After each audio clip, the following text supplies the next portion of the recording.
This channel does not promote any violent, harmful, or illegal activities. All content provided by this channel is meant for an educational purpose only.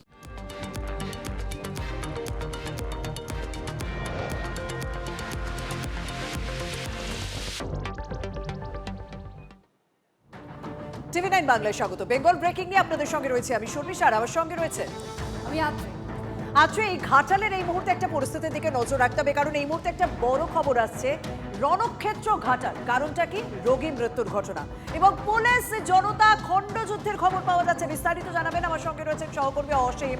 নার্সিংহোমের চিকিৎসার গাফিলতিতে রোগী মৃত্যুর অভিযোগে কি এমন হলো অসীম? পরিস্থিতি এতটা উত্তপ্ত হলো যে পুলিশকে লাঠিচার্জ করতে হচ্ছে। একেবারেই দেখো, যেটা জানা যাচ্ছে যে রোগীর মৃত্যু হয়েছে, এরকমই কিন্তু রোগীর পরিজনেরা অভিযোগ করছে। তারা কিন্তু রোগীকে ভর্তি করেছিল চিকিৎসার জন্য, কিন্তু দেখো দীর্ঘ প্রচুর রোগীর পরিজনেরা এসে উপস্থিত হয়। একটু ভিজুয়াল এবং অ্যাম্বিয়েন্সটা শুনবো।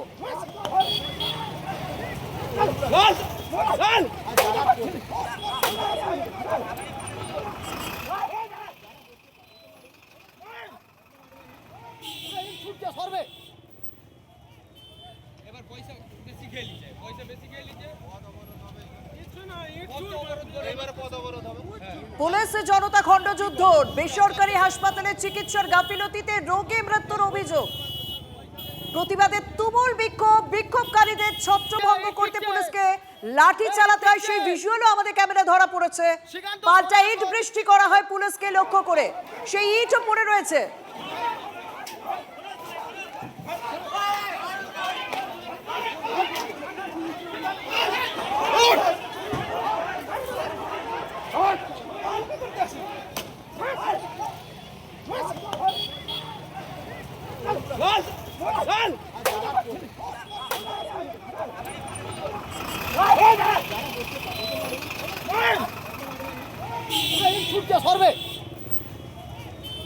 পুলিশকে লক্ষ্য করে পাল্টা ইট ছোড়া হয়, সেই ইটও পড়ে রয়েছে রাস্তায়, আপনারা দেখতে পাচ্ছেন। আমরা এই পরিস্থিতি নিয়ে কথা বলছি আমার সহকর্মী অসীমের সঙ্গে, এবং এই ভিজুয়ালও আপনাদের সামনে তুলে ধরছি। রণক্ষেত্র এই মুহূর্তে ঘাটাল। অসীম, এখন জায়গার অবস্থাটা আমাদেরকে দেখা এবং ঠিক কি ঘটেছিল সেটাও তুমি আমাদের জানাও।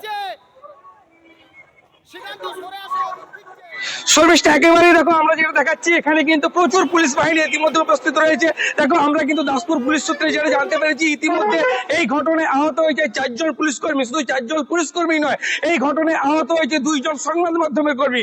4 জন পুলিশ কর্মী কিন্তু অবস্থা কিন্তু অত্যন্ত গুরুতর অবস্থা। তাদের এই নার্সিংহোমে ভর্তি করা ছিল, সেখান থেকে কিন্তু স্থানান্তরিত করে তাদের কিন্তু নিয়ে যাওয়া হচ্ছে এই ঘাটাল হাসপাতালে। দেখো, পুলিশ কিন্তু ইতিমধ্যে ক্যামেরার সামনে কোনো বক্তব্য না দিল, পুলিশ আমাদের জানিয়েছে এই ঘটনায় যারা জড়িত আছে, এক কথায় উত্তেজিত রোগীর পরিজনেরা, তাদের কিন্তু প্রত্যেককে চিহ্নিত করে গ্রেপ্তার করা হবে। পুলিশ কিন্তু ইতিমধ্যে তল্লাশি শুরু করেছে। গোটা ঘটনা কিন্তু ইতিমধ্যে পুলিশ এই এলাকা থেকে ঘিরে ফেলেছে। দেখো, পুলিশ কিন্তু আরো আমরা যেটা জানতে পেরেছি, প্রথমে উত্তেজনার খবর পেয়ে দাসপুর থানার পুলিশ পৌঁছেছিল ঘটনাস্থলে।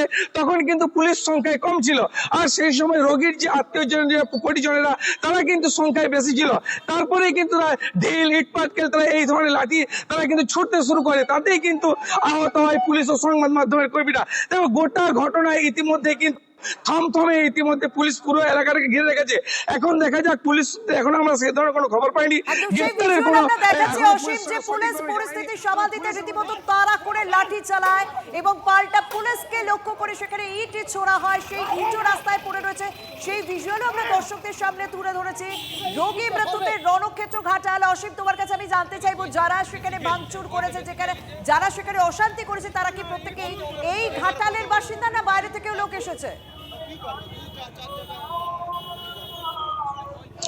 একেবারেই, কারণ যেহেতু দেখো, যেটা জানা যাচ্ছে যে যেহেতু অভিযোগ করা হচ্ছে যে ব্যক্তি রোগী, যেটা মৃতর পরিজনেরা যেহেতু এই ঘাটালেরই, তাহলে অভিযুক্তরা হয়তো ঘাটালেরই হবে।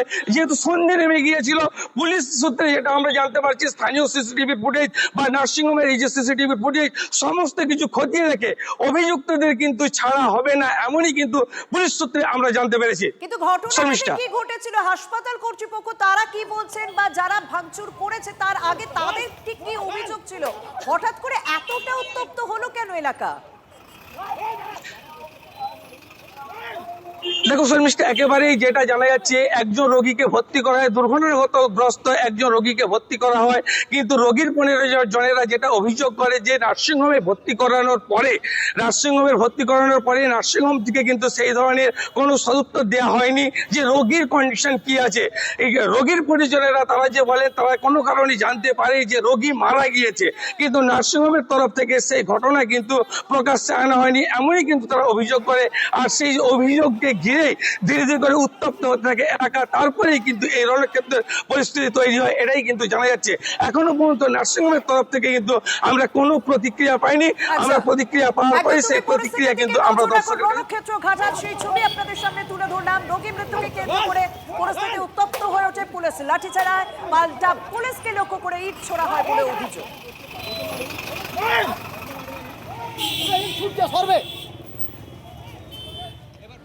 আর জাতীয় ভোটার দিবস, আর এই জাতীয় ভোটার দিবসের অনুষ্ঠানেও মূল আলোচ্য বিষয় হয়ে রইল নির্বাচন কমিশনের ভোটার তালিকা সংশোধনের কাজ, অর্থাৎ এসআইআর এর বিতর্ক। বিএলও নাগরিক হয়রানির অভিযোগ তুলছে তৃণমূল। উদ্বেগ প্রকাশ করছেন নোবেলজয়ী অমর্ত্য সেন। অথচ সিও মনোজ আগরওয়ালের দাবি, একজন জেলা শাসকও কোনো বিএলওর মৃত্যুর রিপোর্ট পাঠাননি। তিনি বলেন যে এসআইআর এর জন্য বিএলওর মৃত্যু হয়েছে এটা জেলা শাসকদের লিখে জানাতে হবে। আনপ্ল্যান্ড ওয়েতে বিএলওদের ট্রেনিং দেওয়া হয়নি, বিএলওরাও মারা যাচ্ছে, আর কত যাবে প্রাণ। গোটা এসআইআর পর্বে এই অভিযোগ বারবার তুলেছেন মুখ্যমন্ত্রী। সাধারণ মানুষ ও বিএলও মৃত্যুর অভিযোগ। রবিবার জাতীয় ভোটার দিবসের অনুষ্ঠানে রাজ্যের মুখ্য নির্বাচনী আধিকারিককে প্রশ্ন করলেন তৃণমূলের প্রতিনিধিরা। সিইও মনোজ আগরওয়াল রাজ্যের শাসক দলের তোলা প্রশ্ন রাজ্য প্রশাসনের কোর্টেই ফেরত পাঠালেন। আমি তো আপনাকে ওপেন সব প্রেস সামনে বলছি, আমি না আপনাকে একটাও রিপোর্ট আসেনি। আমি তো সব ডিএমকে দিতে হয় আপনাকে একটা পিএম রিপোর্ট দিতে হয়, পোস্টমর্টম রিপোর্ট, একটা আপনাকে দিতে হবে পুলিশ রিপোর্ট, আর তারপরে একটা কজাল লিঙ্ক করতে হবে কি এটা এসআইআর জন্য হয়েছে। নির্বাচন কমিশনের হয়ে যারা ডিইওর দায়িত্ব পালন করছেন তারা প্রত্যেক জেলার জেলা শাসক। রাজ্যের মুখ্যমন্ত্রীর দাবিকে কি তাহলে মান্যতা দিচ্ছেন না জেলা শাসকরা? তৃণমূল কংগ্রেস বলছে যে এসআইআর এর জন্য মারা গেছে, আর ডিএমরা মনে করছে না যে এসআইআর এর জন্য মারা গেছে। তাহলে দুজনে মিলে লড়াই করুক, কে ঠিক? তৃণমূলের সুব্রত বক্সির প্রশ্নের উত্তরে মনোজ আগরওয়াল আরও বলেন, একজন ভোটারও দেশের কাছে গুরুত্বপূর্ণ। নাম বাদের সংখ্যা নিয়ে রাজনৈতিক তরজা চলছে, কিন্তু কমিশন টার্গেট নিয়ে নামেনি। বাইরে কে বলছেন কেউ বলছে এক নাম যাবে না, কেউ বলছে 2 কোটি নাম যাবে। বাইরে এটা তো পলিটিক্যাল প্রতিদ্বন্দ্বিতা চলছে। কমিশন জন্য তো এক ভোটার ইম্পর্টেন্ট আছে। এই যে একজন বিএলও বলতে পারেন কি কোনো নির্দেশ ছিল কোনো উপর থেকে কাকে নাম বাদ দেওয়ার জন্য, তো আমি ওদের দায়িত্ব নেব। আমি জানি না মনোজ আগরওয়াল কি বলছে, তবে উনিও ওই হয়তো ওই ওপর থেকে বলে দিচ্ছে, ওনাকে মানতে হচ্ছে। রাজ্যে এসআইআর পর্বের মাঝে জাতীয় ভোটার দিবস। তথ্যগত অসঙ্গতির নামে দিকে দিকে হয়রানির অভিযোগ উঠছে। নোবেলজয়ী অমর্ত্য সেনের অভিযোগ, তাড়াহুড়ো করে এসআইআর করার ফলে বিধানসভা ভোটের আগে গণতান্ত্রিক প্রক্রিয়া ক্ষতিগ্রস্ত হতে পারে। যাদের কন্ট্রিবিউশন নেই বাংলাকে এগিয়ে নিয়ে যাওয়ার ক্ষেত্রে বাংলার মানুষের প্রতি, তাদের এসব কথার উত্তর দেওয়া হবে না। তুমুল বিতর্কের মধ্যেই রবিবার এসআইআর হিয়ারিংয়ে রাজ্যের মন্ত্রী শশী পাঁচা উগরে দিলেন ক্ষোভ। আপনার 2002-তে নাম আছে, পরিষ্কার বুঝে নিন, যেটা নিয়ে কোনো তর্ক নেই, কোনো বিতর্কের জায়গা নেই। সেখানে এই মানুষটাকে আরও অ্যাডিশনাল ডকুমেন্ট জিজ্ঞেস করা হলো, আধার দিলাম, তারপরেও 11টা ডকুমেন্ট মধ্যে কিছু আছে কি না, পাসপোর্ট আমি দেব না প্রতিবাদে। পরিকল্পিতভাবে বিএলওদের দিয়ে এমন তথ্য আপলোড করিয়েছে যাতে এই দুর্বল চিত্রনাট্যটা উপস্থাপিত করা যায়। আক্রমণ পাল্টা আক্রমণ। নির্বাচন কমিশন যাই বলুক, এসআইআর নিয়ে রাজ্য রাজনীতির হাওয়া অন্যদিকে ঘুরবে না। Bureau report, TV9 Bangla. এই মুহূর্তে একটা ভয়ানক অভিযোগ উঠছে, সেই ছবিও আপনাদের সামনে তুলে ধরবো। বিপ্লব দেবের সভা ছিল আজকে বেহালার শখের বাজারে। সেই সভার আগে অগ্নিগর্ভ, বিজেপির সভা মঞ্চে ভাঙচুর, আগুন লাগানোর অভিযোগ উঠছে তৃণমূল কংগ্রেসের বিরুদ্ধে। ভয়ানক অভিযোগ যে বিজেপির সভা, যে সভা থেকে বক্তব্য রাখার কথা ছিল বিপ্লব দেবের, সেই সভার আগেই ভাঙচুর করা হয়, আগুন লাগিয়ে দেওয়া হয়। সেই সময়কার ভিজুয়াল এক্সক্লুসিভ আমরা আপনাদের সামনে তুলে ধরছি। তৃণমূলের বিরুদ্ধে সেই অভিযোগ উঠেছে। পতাকা লাগানো নিয়ে তৃণমূল এবং বিজেপি কর্মীদের মধ্যে প্রথমে হাতাহাতি হয়। তৃণমূল কাউন্সিলর সুদীপ পল্লের অফিসে ভাঙচুরের অভিযোগ উঠছে পাল্টা বিজেপির বিরুদ্ধেও। বিজেপির সভা মঞ্চে পাল্টা আগুন লাগিয়ে দেওয়ার অভিযোগ তৃণমূলের বিরুদ্ধে। সভা চলাকালীনই এই হামলা করা হয়েছে বলে তৃণমূলের বিরুদ্ধে অভিযোগ উঠছে। এলাকায় পুলিশ মোতায়েন রয়েছে, অর্থাৎ তৃণমূল ভার্সেস বিজেপি, সেটা লাস্টে অগ্নিকাণ্ডে গিয়ে পৌঁছালো। দেখতে পাচ্ছ সেই ভিজুয়াল। এবং এই সভা মঞ্চ থেকে বিপ্লব দেবের বক্তব্য রাখার কথা ছিল, সেই সময় ভাঙচুর করা হয়। তৃণমূল ভাঙচুর করে এবং আগুন লাগিয়ে দেয় বলে অভিযোগ। যদিও এই পুরো বিষয়টি একটা পোস্টার লাগানোকে কেন্দ্র করে তৈরি হয়েছিল এবং তখনই অভিযোগ উঠছে যে তৃণমূল কংগ্রেস কাউন্সিলর সুদীপ পল্লের অফিসে বিজেপি ভাঙচুর করে। পাল্টা বিজেপির সভা মঞ্চে ভাঙচুরও করা হয়, আগুন লাগিয়ে দেওয়ার অভিযোগ উঠছে তৃণমূলের বিরুদ্ধে। সভা চলাকালীনই এই হামলার অভিযোগ তৃণমূল কংগ্রেসের বিরুদ্ধে। শখের বাজার রীতিমতো উত্তপ্ত এই মুহূর্তে। পতাকা লাগানো নিয়ে তৃণমূল এবং বিজেপির মধ্যে লড়াই, তা শেষ পর্যন্ত অগ্নিকাণ্ডে পৌঁছলো। আমাদের সঙ্গে রয়েছেন আমার সহকর্মী সৌভিক। সৌভিক, আগুন লাগিয়ে দেওয়া হচ্ছে, ভাঙচুর করা হচ্ছে, এটা হচ্ছেটা কি তাহলে? দেখো, তোমাকে আমি প্রথম থেকে খবর যে ঘটনাটা ঘটেছে সেটা জানাই। এই হচ্ছে সেই সভাস্থল যেখানে কিন্তু এই বিপ্লব দেব তার একটি সাংগঠনিক মিটিং ছিল এবং ঠিক এখান থেকে সামান্য অর্থাৎ 200 মিটার দূরে বেহালা জেমস লং সরণির উপর একটি টুর্নামেন্ট চলছিল, যে টুর্নামেন্টটা বরিশা ক্লাব অর্থাৎ স্থানীয় 123 নম্বর ওয়ার্ডের কাউন্সিলর সুদীপ পল্লের নেতৃত্বে প্রত্যেক বছর হয় অল বেঙ্গল ব্যাডমিন্টন টুর্নামেন্ট। এবং একদিকে এই সভা, ঠিক 200 মিটার দূরে একটি টুর্নামেন্ট।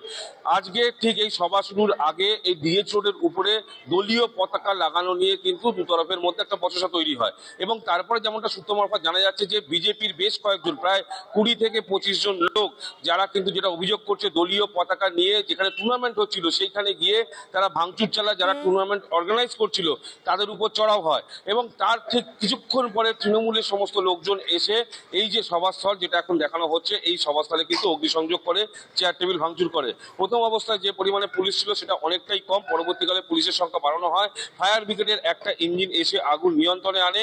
এখনো কিন্তু ডায়মন্ড হারবার রোডের উপর থেকে দেখতে পাচ্ছি বিভিন্ন জায়গায় জানতে চাইবো, বিজেপি নেতা কর্মীদের সুদীপ পল্লের টুর্নামেন্টে গিয়ে ভাঙচুরের ঘটনা, সেটা যতটা নিন্দনীয় তেমনি তৃণমূল কংগ্রেসের কর্মীরা এইভাবে সভা মঞ্চ ভাঙচুর করবে, আগুন লাগিয়ে দেবে, সেই ঘটনাও ততটা নিন্দনীয়। তাহলে পুলিশ কি করছিল?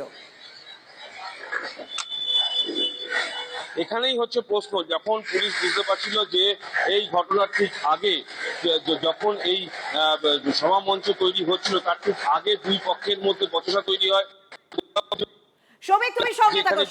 গন্ডগোল বাঁধতে পারে, সেই পরিমাণে অর্থাৎ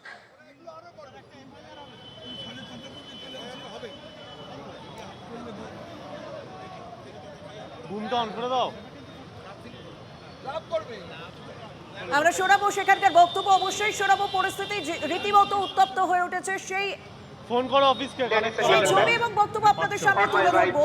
তবে সৌভিক এই মুহূর্তে বলছিল ঠিক ঘটনা ঠিক কি ঘটেছে। অরিত্র দা 25 মান Nandi, Saikat sir, sorry, on my left Aritra দা 25 মান মন্ডল, সৈকত স্যার, অরিত্র লাবল প্লে। রত্না চট্টোপাধ্যায় তিনি পৌঁছে গিয়েছেন, দেবাশিস কুমার তিনিও রয়েছেন। বেহালার ছবি দেখাচ্ছি, পরিস্থিতি উত্তপ্ত ছিল। আমরা দেখতে পেয়েছি এই মুহূর্তে রত্না চট্টোপাধ্যায় তিনিও পৌঁছে গিয়েছেন, বিধায়ক তিনি পৌঁছে গিয়েছেন, দেবাশিস কুমার তিনিও পৌঁছে গিয়েছেন।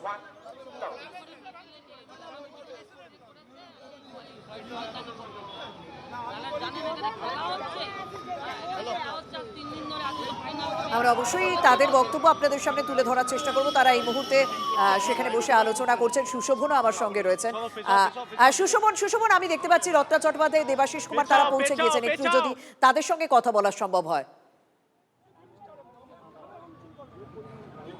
দেখো একেবারে দেখো যারা তৃণমূল নেতৃত্ব তারা এখানে রয়েছেন এবং সার্বিক যে পরিস্থিতি তৃণমূল নেতৃত্ব যারা তারা মূলত আলোচনা করছেন এবং তারা মূলত এই মুহূর্তে আলোচনা করছেন এবং একেবারে রত্না চ্যাটার্জি, দেবাশিস কুমার, সুদীপ পড়লে একাধিক নেতৃত্ব তারা অবশ্যই নজর রাখবো। এখন এই মুহূর্তে তারা নিজেদের দলীয় স্তরে আলোচনা করছেন, তারা পরবর্তীকালে অবশ্যই রিয়াকশন দেবেন, তাদের প্রতিক্রিয়া আপনাদের সামনে শোনাবো। তবে এই মুহূর্তে সময় হয়েছে হেডলাইন্সে। সাধারণতন্ত্র দিবসের আগে পদ্ম সম্মান ঘোষণা করলো ভারত সরকার এবং ভোটমুখী বাংলার ক্ষেত্রে, কেরলের ক্ষেত্রে বেশ কিছু চমকও রয়েছে এবং আমাদের একটি গর্বের দিক আর দিন বলা যায় আজ, কারণ সম্মান জানানো হচ্ছে প্রসেনজিৎ চট্টোপাধ্যায়কে, পদ্মশ্রী সম্মান পাচ্ছেন তিনি। আর তাছাড়া তার যে কাজের বিশাল দীর্ঘ একটা সময় রয়েছে, সেই সময়ের মধ্যে যেমন একদম কমার্শিয়াল ফিল্ম তিনি চুটিয়ে করেছেন, গ্রাম বাংলার দর্শকদের মন জয় করে আজও তিনি বিরাজ করছেন, ঠিক তেমনই একটু অন্য ধারার ছবিতেও তিনি নিজের অভিনয় গোটা ভারতে বরং বলা যায় বিশ্বের কাছেও খুবই সম্মানিত হয়েছেন, সমাদৃত হয়েছে। তার মধ্যে যেমন ছবি রয়েছে 19 এপ্রিল, দহন উৎসব, অটোগ্রাফ, 22 শ্রাবণ, মনের মানুষ, চোখের বালি, সব চরিত্র কাল্পনিক, এরকম বহু সিনেমায় নানান চরিত্রে তিনি অভিনয় করেছেন। আর বর্তমানে কাকাবাবু চরিত্রে অভিনয়ের যে সিরিজ, সেই সিরিজেও প্রশংসা পাচ্ছেন তিনি। তারই ছবি কেমন চলছে, কীরকম হচ্ছে, দর্শকরা তারা কতটা বিশেষভাবে আগ্রহী, বিশেষত ছোটদের কাছে তিনি খুবই জনপ্রিয় হয়েছেন এই কাকাবাবু সিরিজের জন্য, সেই সমস্ত কথা ভাগ করেছেন। আজকে আমাদের সঙ্গে লাইভ অনুষ্ঠানে ছিলেন। TV9 বাংলায় কি বলেছেন তিনি শুনুন। ভারতের সবথেকে সর্বোচ্চ যে পুরস্কার পদ্মশ্রীতে ভূষিত হলেন আমাদের সকলের প্রিয় বুম্বাদা, টলিউডের বুম্বাদা প্রসেনজিৎ চট্টোপাধ্যায়। এই মুহূর্তে দাঁড়িয়ে ঠিক কার কথাটা মনে পড়ছে বলো তো? এই মুহূর্তে দাঁড়িয়ে খুব অনেস্টলি বলছি, আমার যার কথা মনে পড়ছেন তিনি তো অবশ্যই আমার কাছে নেই, আমার সঙ্গে নেই এখন। তবে আমার মনে হয় যে আমি প্রায় 24 ঘন্টার মধ্যে যতক্ষণ না ঘুমোই ততক্ষণই তিনি আমার সঙ্গে থাকেন। তিনি আমার মা, কারণ তার হাত ধরে আমি বড় হয়েছি। এবং আর একটা হচ্ছে যে এক্ষুনি আমি এসছি নবীনা সিনেমায় এবং আমাদের বিজয়নগরে হিরে চলছে এবং সেখানে যে একেবারে হল ভর্তি মানুষ, তাদের ভালোবাসা এবং তার সঙ্গে খুব ইম্পর্টেন্টলি হচ্ছে আমার এই 40 বছরের কেরিয়ারে যে সমস্ত পরিচালক, রাইটার, আমার টেকনিশিয়ানস বন্ধুরা, আমার সহকর্মী, আমার অভিনেতারা, আমার সিনিয়র, আমার থেকে যারা ছোট, আমার হিরোইনসরা, সবাই মিলে আমাকে তৈরি করেছেন। আমার মনে হয় সবার আশীর্বাদ এবং দর্শকের যে এত ভালোবাসা, এটা আমার কাছে এটাই আমার কাছে সবথেকে বড় পাওয়া। এবং আমি অবশ্যই ধন্যবাদ জানাবো ভারত সরকারকে। তারা আমাকে এই প্রায় 40 বছরের বেশি কাজ করেছি, এরকম একটা সম্মান দিচ্ছেন এবং যোগ্য মনে করেছেন। আমার আন্তরিক ধন্যবাদ তাদেরকে।